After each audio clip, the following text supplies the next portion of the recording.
So let me get this out of the way right now at the top. There's absolutely no way to look at this movie and not judge it against the classic original. One of the reasons why is because of all the cameos and callbacks to the original film that appear here.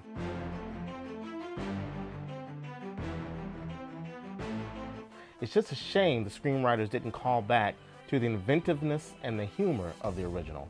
The movie gets off to a good start with Silicon Valley's Zach Wood as a tour guide for a historical mansion with a morbid past.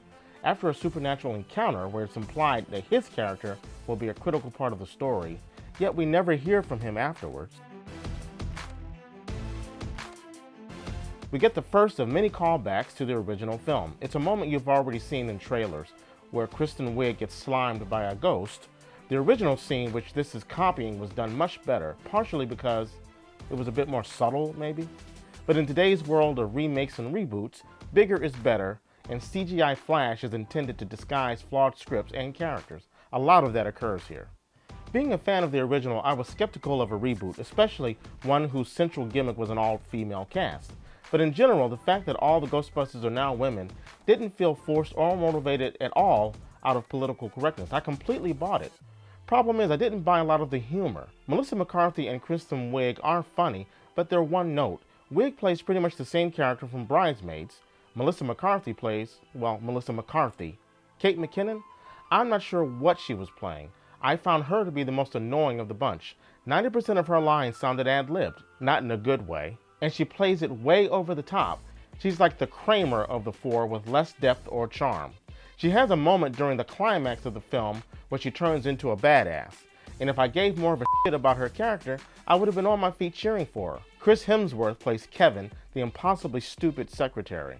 He provided the only real laughs I got in this thing when he first arrives for an interview and displays his ideas for logos for the Ghostbusters. After that, his stupidity goes way over the top and gets annoying very quickly. It becomes a joke that wears thin.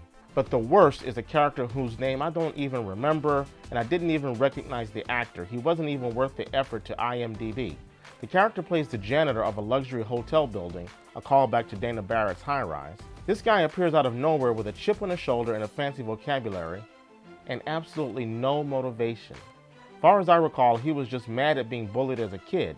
Somehow this guy is able to amass a shitload of high-level equipment which he intends to use to bring forth a supernatural apocalypse. He just manages to build this entire room of equipment in the basement of the building where he works, and no one notices. Now, I admit, during a slow point in the movie, I went to the bathroom. But the bathroom was 2 steps away from the screening that I was in, and I was in and out of there in under a minute. I didn't wash my hands.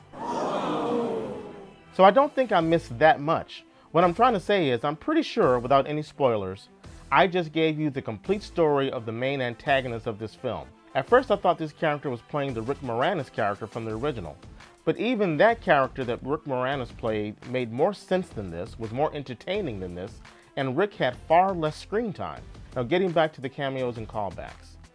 They're all through this movie. They're intended to be playful nods to the original, but they're kind of sad. There's no way the actors that popped up in this film thought it was a good movie. Why did they agree to do it? I just felt so embarrassed for them. But hey, I guess they still got bills to pay. But all the nods to the original made me want to leave the theater, go home, and watch the original. This film spent so much time shoving in callbacks, but they forgot to call back to some characters who provided the original with a lot of its humor. Everything was fine with our system until the power grid was shut off by Dickless here. They caused an explosion. Is this true? Yes, it's true. This man has no dick. Let me just wrap up and say that the final act of this film is just an orgy of CGI and that just happens, and more callbacks multiplied. Like I said, there's one fight scene with Kate McKinnon that could have been really cool if I either cared more about her character or if it had been Bill Murray during the scene. Okay, power up!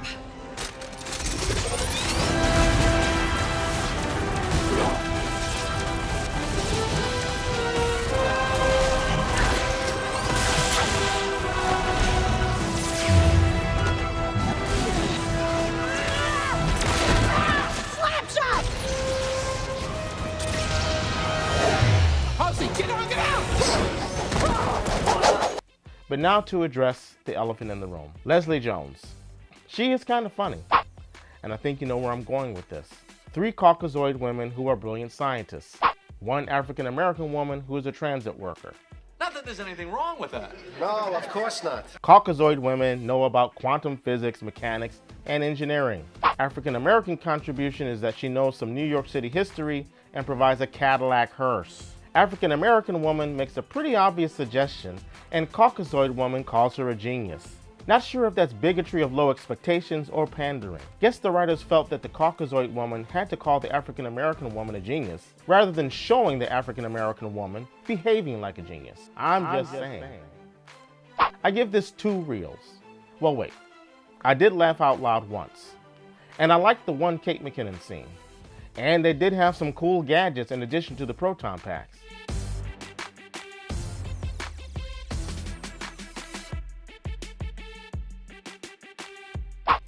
So make it 2.5 reels.